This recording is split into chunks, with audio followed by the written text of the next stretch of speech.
the summer of 2021. I'm standing in my childhood bedroom, that's now a guest room, with my 3 kids orbiting me like tornadoes.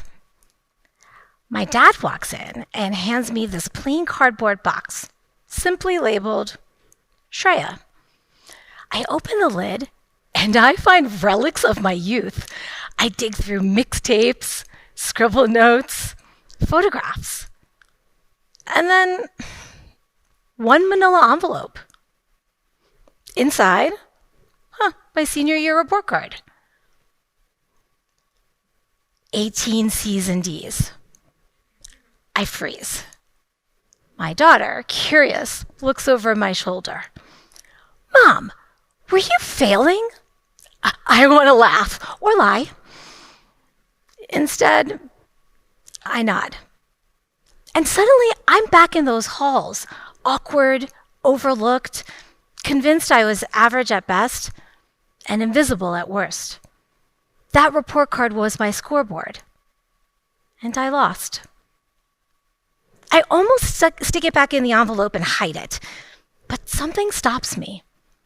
A small voice inside my head says, keep looking. And I do. Yes, I see every grade, but also what came after. The late nights, the tutors, the stubborn resilience no one saw. While on the surface, that paper showed failure. Looking deeper, it captured a turning point. Raw, honest, formative. The kind of lesson only a stumble story can teach. So I framed it. That report card now hangs in my office. Not as proof I failed, but as proof that failure taught me. And that story, the one I wanted to shred, that was my stumble story. And here's what I've come to believe. Stumble stories teach us what success can't. We all stumble. That's not the problem. The problem is we don't talk about it. In fact, we're telling the next generation not to mention failure at all. Stumble stories are being silenced by the constant noise of curated perfection. In the digital age, every accolade is broadcast, while every setback is edited out. And it's happening earlier and earlier. By the age of 10, kids aren't striving to be enough because they're expected to be exceptional at everything.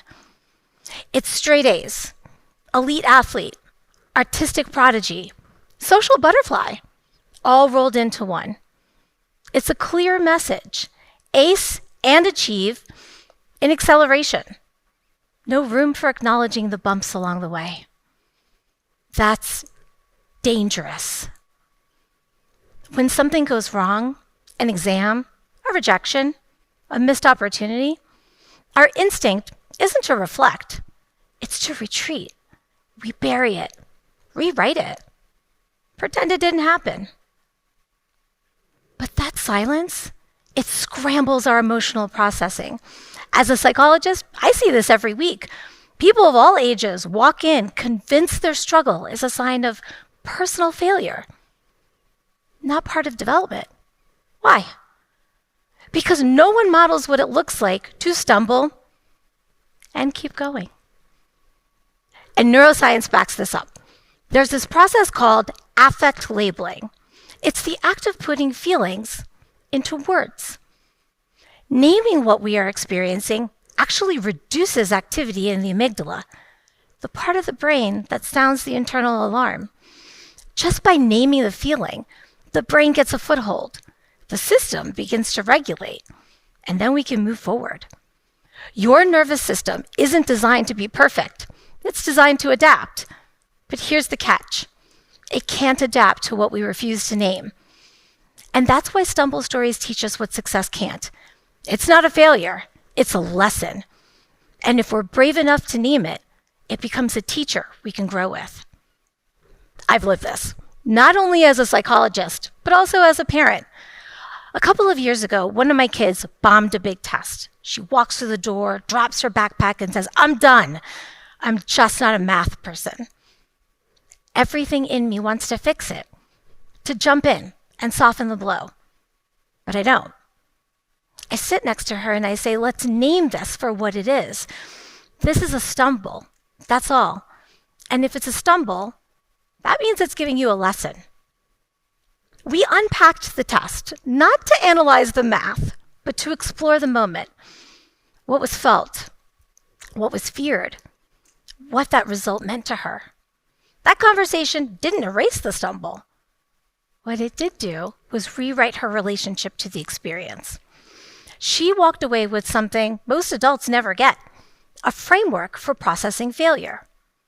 And that's exactly what I teach now, what I call the stumble reset. It's how we reframe and recover when things don't go as planned.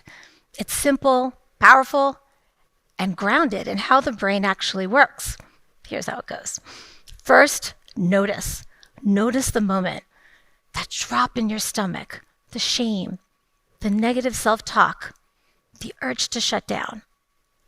Just pause and observe without judgment. Then, name. Name it clearly. This is a stumble, not a collapse, not a catastrophe. Just one moment in motion. Put words into what's real. Finally, normalize. Normalize the experience. Say it out loud. Share it with someone. Speak it without shrinking. Because when we voice the stumble, we remind ourselves that learning doesn't always look like winning. This is how we metabolize failure. This is how we wire resilience, not as an idea, but as a practiced response. Most people think resilience is about bouncing back. It's not. It's about recognizing the stumble so your brain knows what to do next time. Because if we don't teach our kids how to stumble, we're teaching them how to quit.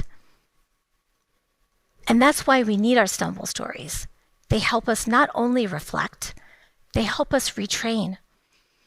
Think of your stumble story as your most honest teacher.